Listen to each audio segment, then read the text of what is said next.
Hi everyone, welcome to my channel. In this video we are going to cover about dharana, which is the next beautiful step towards the meditative journey, and this is the sixth step of Maharishi Patanjali's Yoga Sutras, which have 8 limbs, and we have already covered the first 5 limbs in the previous weeks where we talked about what are yamas and their mystical powers. We also talked about niyam, which also have their mystical powers attached to it. Then we talked about what is asana and pranayam, and then we talked about pratyahar, which is kind of a bridge between the basic yoga and advanced yoga.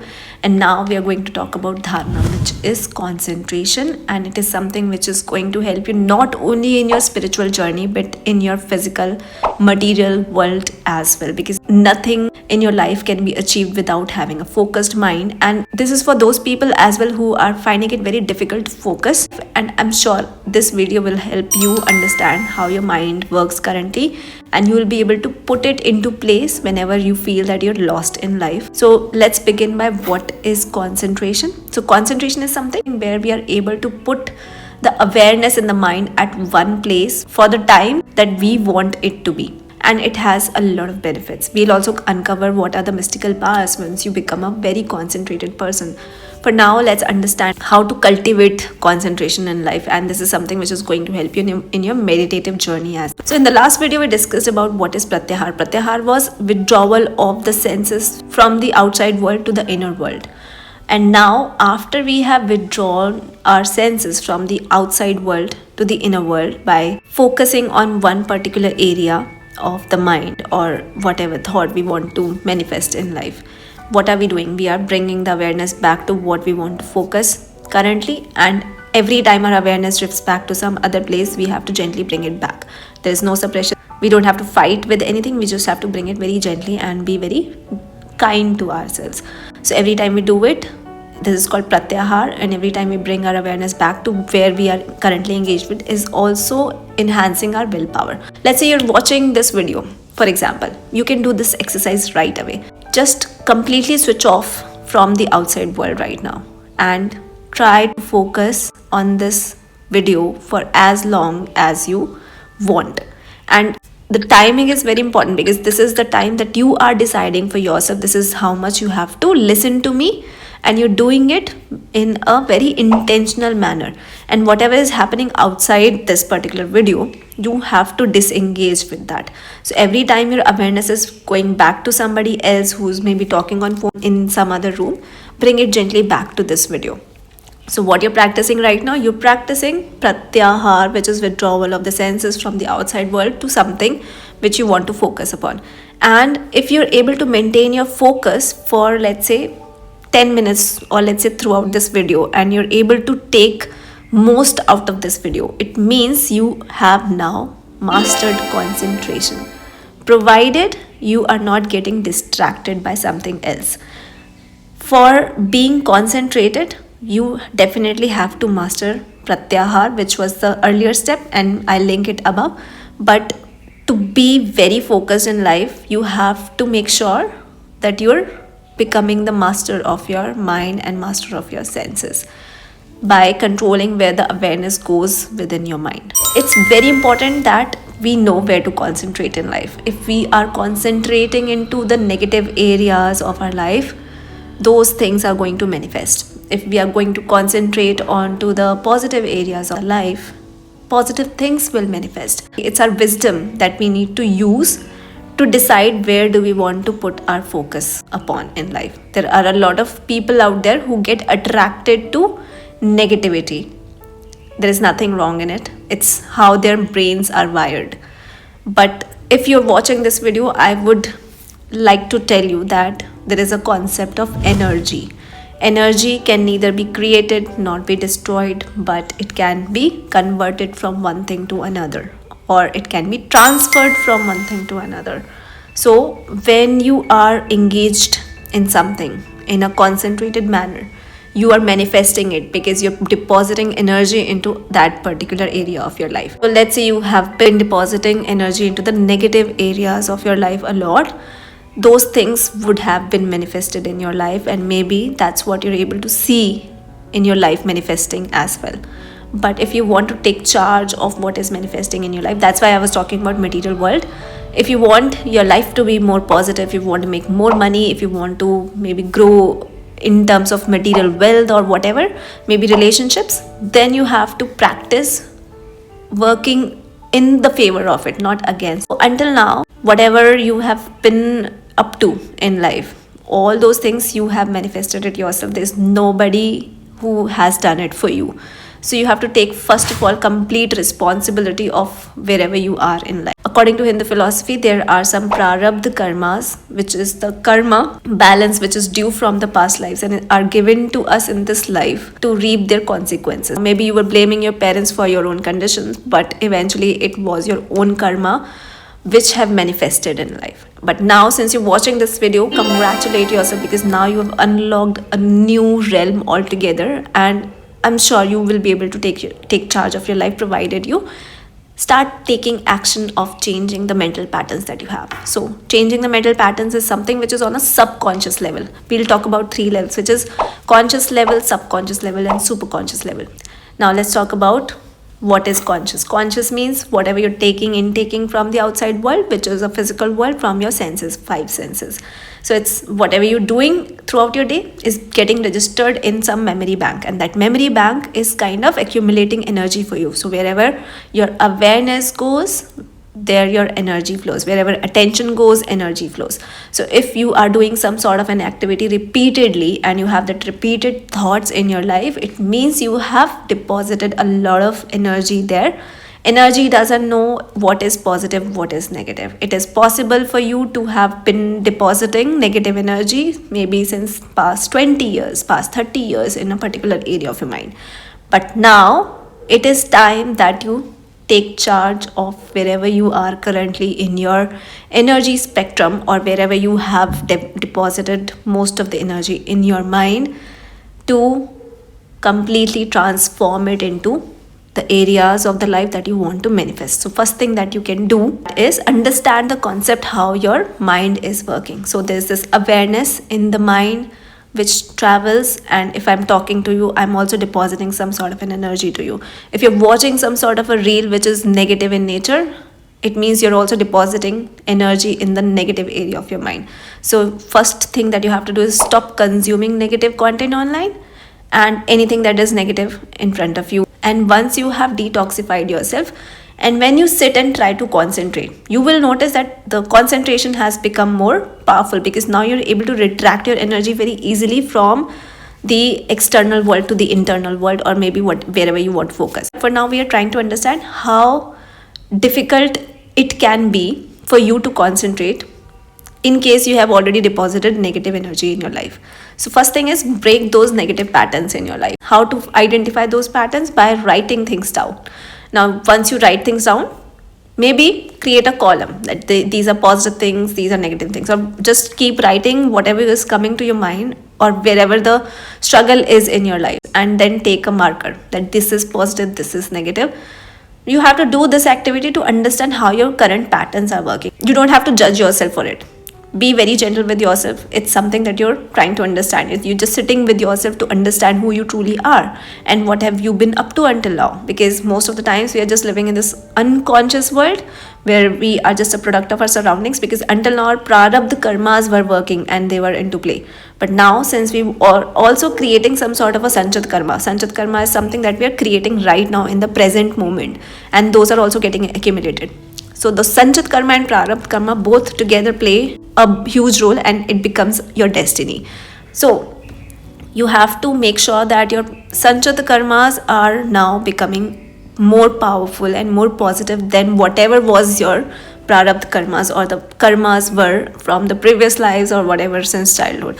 Take charge of your present moment. Do this activity, because otherwise nobody else will do it for you. Nobody will tell you to do it. You'll have to do it for yourself. Once you start writing things down, you'll understand that how difficult your mental patterns have been, or maybe you already have amazing patterns. You don't know, right? You just have to do this activity to find out. And once you have figured it out, now create another page, which is somebody that you want to become. Write about your dreams, write about your goals. It can be material goals. According to Hindu philosophy, we have to take care of the two duties that we have, which is Swadharma and Sanatan Dharma. Currently, we are talking about Swadharma, which is doing the duty which is important for the material world. Do it with most honesty, do it diligently, and get rid of those mental patterns that are existing there. Once you have written those things down, you will find out what are the negative patterns. Maybe you're blaming somebody else for your condition today.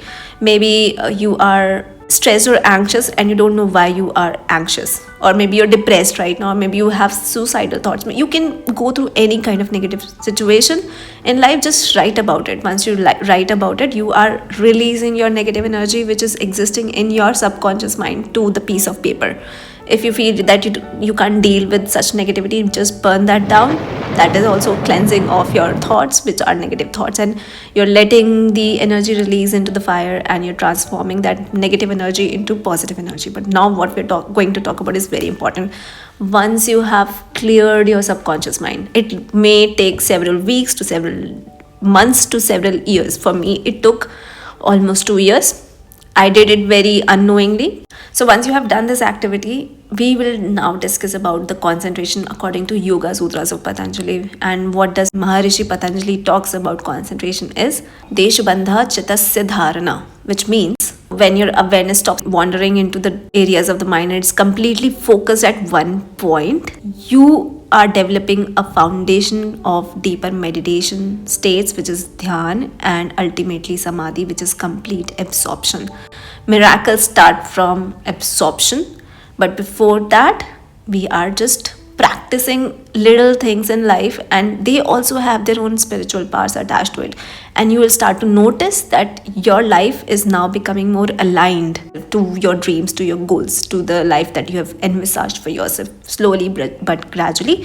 And the moment your first samadhi is hit, or the moment you have experienced that complete bliss and you've become one with the universe, that is when you understand what we have been talking about on this channel since a very long time. And you will also get a lot of spiritual wisdom provided you are obedient in life. So just 1 or 2 episodes of bliss are not something that we are striving for here.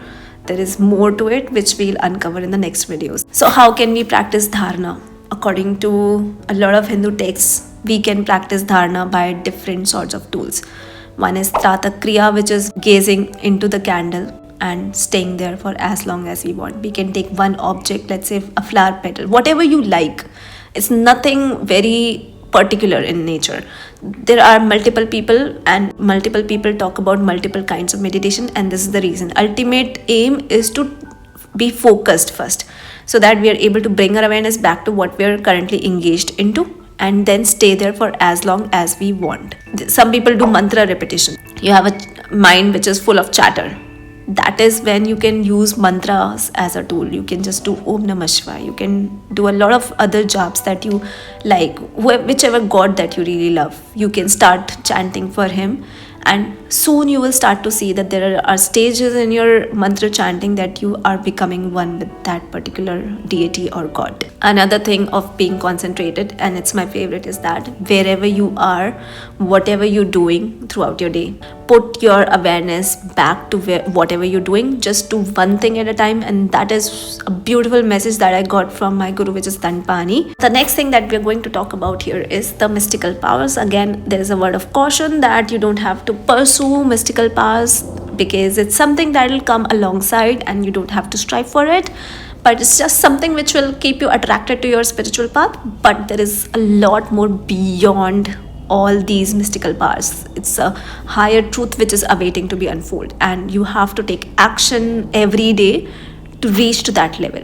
Maharishi Patanjali states this in Yoga Sutra 3.5 that Taj Jaya Pragya Lokaha, which means that when you start practicing concentration or dharana, your current mind state will be alokit, will become alokit with the pragya. It means you will get the access to the higher levels of your mind. When you master concentration, you will be endowed with spiritual wisdom, and you will get access to higher powers, and you will also get access to a lot of wisdom from the spiritual realm. You will be able to connect with a lot of entities in the spiritual world, but that is something which is different for different people, and it's not specific to everybody. And there are different ways of activating a superconscious nature and find out what is it that is hidden inside of us by focusing or concentrating on to one of the chakras to activate that super consciousness. But we have to do that particular activity repeatedly.